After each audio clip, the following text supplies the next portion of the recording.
থেকে নির্বাচিত হয়ে বাংলার মানুষের কাজ করার স্বার্থে সর্বভারতীয় তৃণমূল কংগ্রেসের সভানেত্রী মমতা বন্দ্যোপাধ্যায়ের নেতৃত্বে বহু বছর কাজ করেছেন।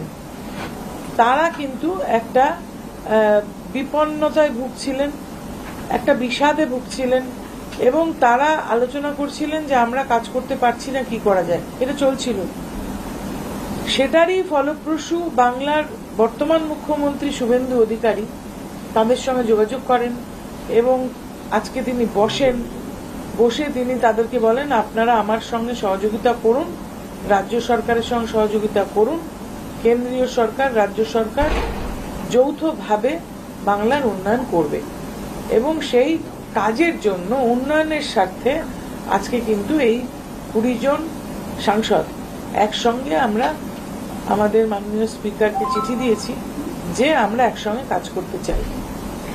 मैम, अब 20 सांसदों का इस तरह का आ रहा है कि 20 सांसदों का समर्थन आपके पास है, लेकिन फिर दूसरी तरफ से ये भी क्लेम किया जाता है कि नहीं, ये संख्या कम है। देखिए, मैंने सुना है एक सांसद जिसने कहा कि 13 है या 14 है, तो मेरा प्रश्न उनसे है कि वो तो थे नहीं वहाँ, वो तो हमारे साथ सिग्नेचर भी नहीं किया, हमारे मीटिंग में भी थे नहीं, तो वो ज्योतिष है, उनको कैसा पता चला? ऐसा झूठ फैलाना ठीक बात नहीं है, गलत बात है। किसी के बारे में, मैं तो उनके बारे में झूठ नहीं बोलती हूँ, तो वो क्यों हमारे पीछे ये सब टांग लड़ा रहे हैं? उचित नहीं है। দিদি, মমতা বন্দ্যোপাধ্যায় তরফ থেকে কোন রকম ফোন কি পেয়েছেন, কোন রকম কথাবার্তা হয়েছে? আমার তো ওনার সঙ্গে টেলিফোনে প্রায় বছর 2-3 কথা হয়নি, এখনো সেইটাই রয়েছে। দিদি, এরপরে কি, মানে আপনারা চিঠি দিলেন, এর পরের পদক্ষেপ কি? আপনারা আলাদাভাবে বসবেন, আপনারা আলাদা তৃণমূল, এটা একটুখানি না না, তৃণমূল আমরা আলাদা বা একসঙ্গে, এটা তো কোনো যৌক্তিকতা নেই এই কথাটার মধ্যে, এটা বানাবেন না।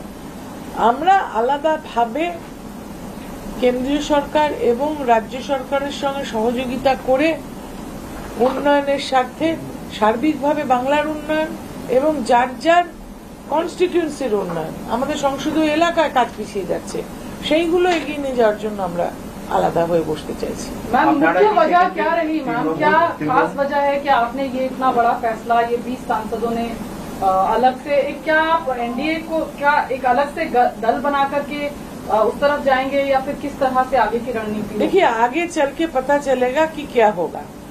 अभी के लिए ये काफी नहीं है कि हम लोग काम करना चाहते हैं, बंगाल के लिए काम करना चाहते हैं, देश के लिए काम करना चाहते हैं, भारत को सुरक्षित रखने के लिए काम करना चाहते हैं। ये बहुत अहम मुद्दा है। मुझे पता नहीं आप समझते हैं कि नहीं, इससे ज्यादा मैं बोलूंगी भी नहीं, लेकिन देश का मुद्दा हमारे लिए बहुत अहम है। ममता बनर्जी ने रीच आउट करने की कोशिश की क्या? आपसे बात करने की कोशिश? कोई नहीं किया, कोई भी उधर से रीच आउट करने की कोशिश नहीं की। मैंने जो जिला सभापति थी, ये चुनाव में इसका जब नतीजा मुझे पता चला कि वहाँ अच्छा नहीं हुआ, मैंने जिम्मेवारी खुद पर लिया कि शायद मैं सभापति के तौर पे काम नहीं कर पाई, इसलिए मैंने उसको छोड़ दिया। उसके बाद भी कोई हमसे मुलाकात भी नहीं किया, फोन भी नहीं किया, गाली दिया। मतलब उन्होंने किसी को भौंकने के लिए छोड़ दिया तो वो भौंकते रहे मेरे पीछे। मैं 67 अभी उम्र है, 40 साल से ममता बनर्जी के साथ हूँ। ये हमारे देखने का भी दिन आएगा, मैंने सोचा नहीं कि किसी को बोल देगा कि उसको गाली दो, ये ठीक बात नहीं है। জানছে মানুষের মনে যে আপনারা তো 20 জন সাংসদ চিঠি দিলেন, আপনাদের আইডেন্টিটি কি হবে? তৃণমূল কংগ্রেস থাকবেন নাকি বিজেপিতে যোগ দেবেন? তো আজকে চিঠি দেওয়া হলো, চিঠিটা এখনো অ্যাকসেপ্টেন্স লেটার আসেনি। আমি বললাম পরিষ্কারভাবে আমরা কাজ করার জন্য আলাদা বসে যোগাযোগ রাখবো, কেননা আপনারা জানেন যে বিগত দিনে, আমি বিগত দিনের কথা বলছি, আজকের আগে এই রাজ্য সরকারের আগের রাজ্য সরকার দিশা কমিটি বলে একটা কমিটি আছে, বিভিন্ন জায়গায় জল নিয়ে কমিটি আছে, স্বাস্থ্য নিয়ে কমিটি কেন্দ্রীয় সরকারের, আমাদের কোনো কিছুতে অংশগ্রহণ করতে দেওয়া হতো না। আমাদের এলাকায় জলের যে পাইপলাইন বসছিল কাজ হয়নি। কেন্দ্রীয় সরকার থেকে কোনো কিছু একটা যদি কোনো সিস্টেম বলতো যে আমরা এইভাবে যৌথভাবে কাজ করব, আমাদের করতে দেওয়া হয়নি। তা আমরা তো মানুষের সাথে মানুষের ভোটে নির্বাচিত হয়েছি।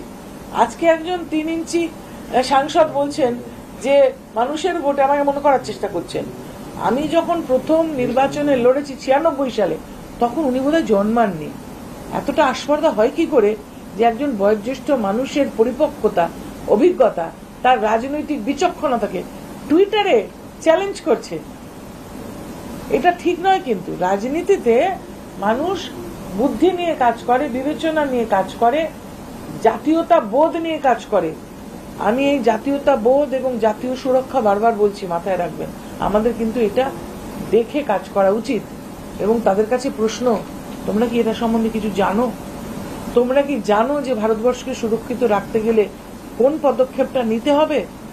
হয়তো আমি নিজের জীবনকে বিপন্ন করছি, কিন্তু আমি মনে করছি সেটা বৃহত্তর স্বার্থে।